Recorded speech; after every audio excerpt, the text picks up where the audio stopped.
Good morning to all the students of B.Ed first year, C2, Unit 5, विद्यालयों में असमानता, lecture number 8। प्रश्न है, स्कूल में असमानता से आप क्या समझते हैं? What do you mean by inequality in school? विद्यालय उद्देश्यों की पूर्ति में शिक्षकों के दायित्व पर प्रकाश डालें। अनुसार लंबे समय से भारतीय शिक्षा के इतिहास में स्कूलों में असमानता चली आ रही है, चाहे वह राज्यों के आधार पर हो या नियंत्रण के आधार पर हो या सिलेबस के आधार पर हो। निम्नांकित तालिका के आधार पर यह अवधारणा स्पष्ट की जा सकती है। स्कूल में असमानता, इसके आधार पर 4 प्रकार के विद्यालय मुख्य रूप से आते हैं। एक प्राइवेट स्कूल, एक पब्लिक स्कूल, तीसरा ग्रामीण स्कूल और चौथा शहरी स्कूल। इसमें है प्राइवेट स्कूल, जो व्यक्ति ट्रस्ट, जो स्कूल व्यक्ति या ट्रस्ट या रजिस्टर्ड सोसाइटी या उद्योगपतियों के द्वारा संचालित होते हैं, उन्हें प्राइवेट स्कूल कहते हैं। इसके भी 3 उपभेद हो जाते हैं प्राइवेट स्कूल के। एक है सहायता एवं मान्यता प्राप्त स्कूल। इसमें होता है वे स्कूल हैं जो राज्य सरकार के पूर्ण नियंत्रण में रहते हैं। ये अपना शुल्क भी सरकार द्वारा निर्धारित मानदंड के अनुसार ही लेते हैं और सरकार के पूर्ण नियंत्रण। दूसरा है केवल मान्यता प्राप्त विद्यालय।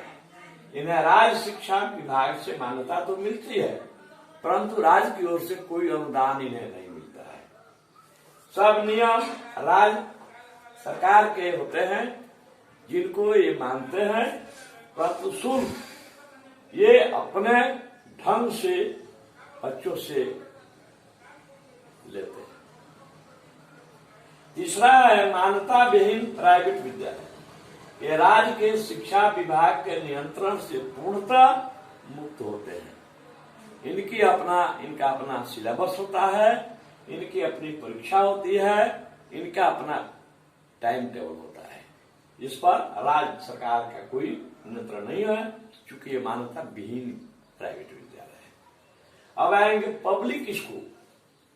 पब्लिक स्कूल का सीधा अर्थ होता है जनता का स्कूल, लेकिन व्यावहारिकता के धरातल पर यह बिल्कुल उसके ठीक विपरीत है। पब्लिक स्कूल जो है इंग्लैंड है, इसकी जन्मस्थली है, और इंग्लैंड से जब अंग्रेज भारत में आए, शासन करने लगे, तो पब्लिक स्कूल की धारणा इंग्लैंड से भारत में आई और पब्लिक स्कूल खोले जाने लगे। भारत में अमीर वर्गों के लिए, जो काफी अमीर हैं, उद्योगपति हैं, पूंजीपति हैं, जिनके पास आर्थिक रूप से असीम धन का भंडार है, तो भारत में अमीर वर्गों के लिए स्कूल खोलने का विचार कलकत्ता के वकील श्री एस.आर. दास के मन में उत्पन्न हुआ, जो पब्लिक स्कूलों की जन्मस्थली इंग्लैंड के पैटर्न पर आधारित है। श्री दास जी ने 1929 में इंडियन पब्लिक स्कूल सोसाइटी के नाम से रजिस्ट्रेशन कराया एवं इसके लिए 14 लाख रुपया भी चंदे की राशि के रूप में लिया गया। परंतु इसी बीच श्री दास के असामयिक निधन हो जाने के कारण यह कार्य पूरा नहीं हो पाया। 1935 में भारत में सबसे पहला पब्लिक स्कूल देहरादून में दून पब्लिक स्कूल के नाम से खुला, जिस विद्यालय में भारत के दिवंगत युवा प्रधानमंत्री राजीव गांधी भी अध्ययन किए हैं। इन स्कूलों के संचालन हेतु 1939 ईस्वी में 1939 में इंडियन पब्लिक स्कूल कॉन्फ्रेंस की स्थापना हुई। 1990 तक भारतवर्ष में कुल 52 पब्लिक स्कूल थे। इन स्कूलों को 5 वर्गों में बांट सकते हैं। एक है शाही परिवार के बच्चों के स्कूल, 2 में है यूरोपियन तथा एंग्लो इंडियन बच्चों के स्कूल, 3 में है सैनिक स्कूल, 4 में है सैनिक अधिकारियों के बच्चों के स्कूल और 5 में है सामान्य पब्लिक स्कूल, जिसमें सैनिक और असैनिक दोनों परिवारों के बच्चे पढ़ते हैं, जैसे डीएवी पब्लिक स्कूल या दिल्ली पब्लिक स्कूल या बहुत सारे ऐसे पब्लिक स्कूल हैं। आए अब हम लोग नियंत्रण के आधार पर स्कूलों में असमानता पाई जाती है। राज्य सरकार के नियंत्रण में कुछ स्कूल हैं, इनको भी 2 भागों में बांटा गया है। एक है राजकीय विद्यालय, जिन विद्यालयों की स्थापना गवर्नमेंट के द्वारा ही हुई है। जिन विद्यालयों की स्थापना राज्य सरकार के द्वारा हुई है उन्हें राजकीय विद्यालय कहते हैं। जैसे बुनियादी विद्यालय, बेसिक स्कूल, उसके बाद हरिजन आदिवासी विद्यालय, उसके बाद जिला स्कूल।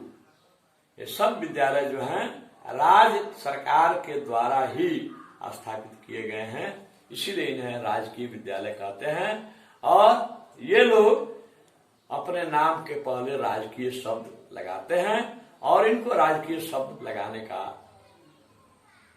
वैधानिक अधिकार भी प्राप्त है। जैसे राजकीय बुनियादी विद्यालय, राजकीय उच्च विद्यालय कुमारबाग, राजकीय हरिजन आदिवासी विद्यालय मेट्रोल वगैरह, ऐसे करके लोग राजकीय लगाते हैं। और ये जो विद्यालय हैं राज्य सरकार के पूर्ण नियंत्रण में रहते हैं। इनके कर्मचारियों का वेतन भुगतान, इन पर आने वाला खर्च और ये सारी बातें जो हैं राज्य सरकार वहन करती है। राज्य सरकार द्वारा निर्धारित सिलेबस, परीक्षा पैटर्न, ये सब इनको मानना पड़ता है। राज्य सरकार के नियम के अलावा इनका अपना कोई मंतव्य नहीं होता है। दूसरा है राजकीयकृत विद्यालय। ये विद्यालय राजकीय विद्यालय नहीं है, इनका राजकीयकरण किया गया है। जैसे बिहार में 1971 ईस्वी में जितने भी प्राइमरी स्कूल थे, प्राथमिक विद्यालय, जो पहले जिला बोर्ड के अंतर्गत चलते थे, उन लोगों का 1971 ईस्वी में सरकारीकरण किया गया। और हाई स्कूल जो थे, जितने प्राइवेट मैनेजिंग कमेटी से चलते थे, उनका भी राजकीयकरण 1980 में किया गया। तो इन लोगों को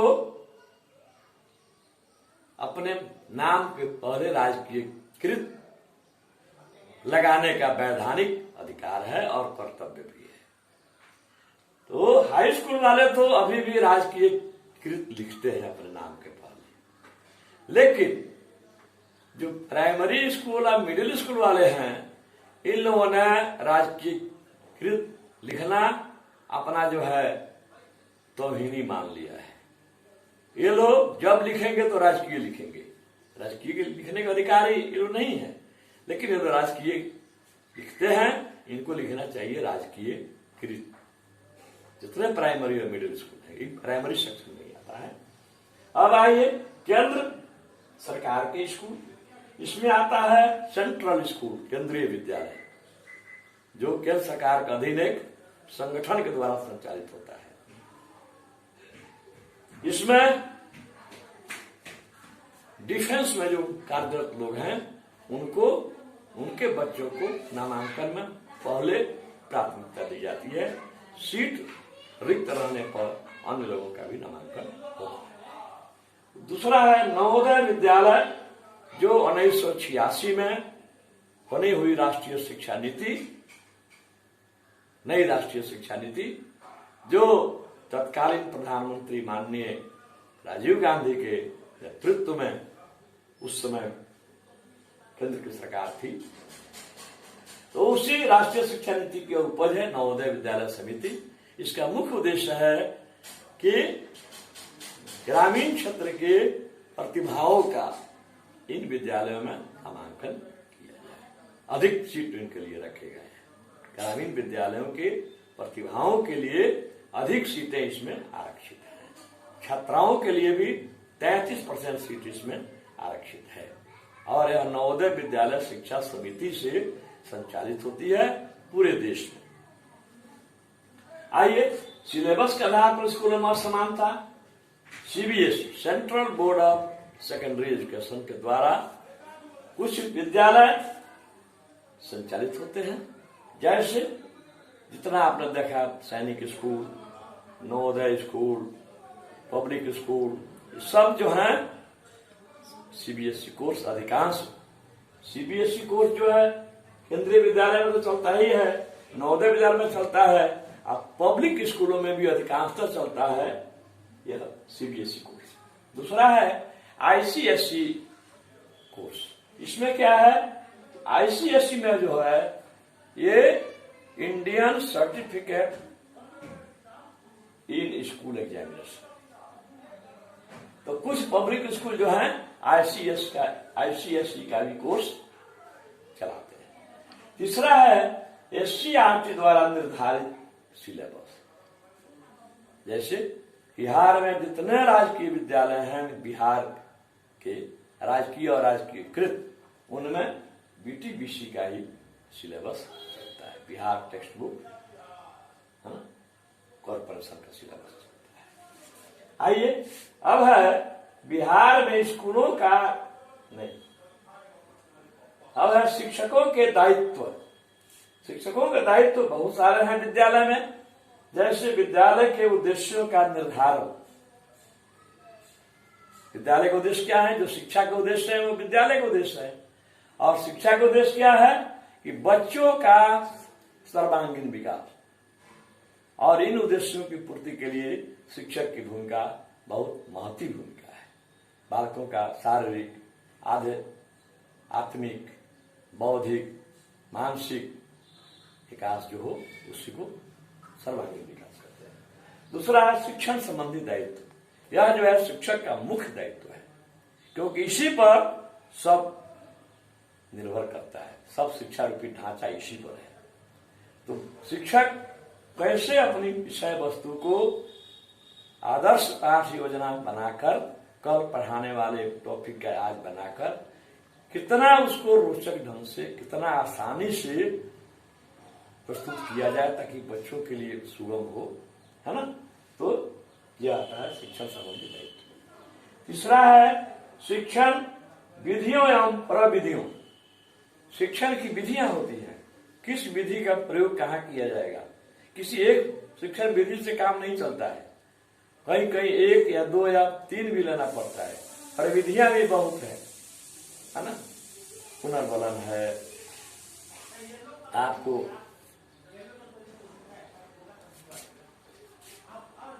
विषय प्रवेश जो है, पुनर्बलन है, कक्षा कक्ष प्रबंधन है, व्याख्यान प्रविधि है। अब किस विधि का प्रयोग कहाँ किया जाएगा, यह शिक्षक के कुशल नेतृत्व पर निर्भर करता है। छात्रों की प्रगति का मूल्यांकन। छात्रों की प्रगति का मूल्यांकन करना भी शिक्षक का दायित्व है, और इसके लिए आ गया है अब CCE, सतत एवं व्यापक मूल्यांकन, जिसमें प्रतिदिन, प्रति क्षण, प्रतिपल प्रति छात्र का मूल्यांकन शिक्षक को करते रहना है। कक्षा प्रबंधन।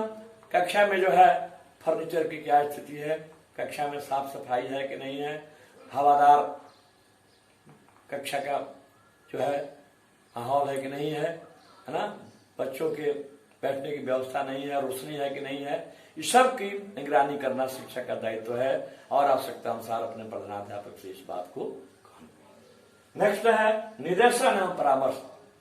शिक्षक को जो है अपने प्रधानाध्यापक को जो है परामर्श देना है, बच्चों को निर्देशित करना है, लेकिन मित्रवत सहगामी क्रियाएं। विद्यालय में केवल पुस्तकीय ज्ञान से काम नहीं चलेगा, पाठ सहगामी क्रियाएं या सहशैक्षिक क्रियाशील खेल कूद, वाद विवाद प्रतियोगिता इत्यादि का आयोजन होते रहना चाहिए, जिससे शिक्षण प्रणाली जो है वह रोचक बन सके। क्रियात्मक अनुसंधान, एक्शन रिसर्च शिक्षक को ही करना है। अगर क्लास में 50 बच्चे हैं, कोई टॉपिक 45 बच्चे समझ गए, 5 बच्चे नहीं समझ रहे हैं, तो क्यों नहीं समझ रहे हैं, क्या पर उनकी कमी है, अपने में कमी है, तो उन बातों की कमी है, उसके केस हिस्ट्री को जानना, यही केस हिस्ट्री जो है क्रियात्मक अनुसंधान, एक्शन रिसर्च कहलाता है। अभिभावक एवं समुदाय से सीधा संबंध शिक्षक का होता है। बालकों की रिपोर्ट अभिभावकों को दिखाना, उनसे जो है आवश्यक परामर्श करना, ये सब शिक्षक का काम है।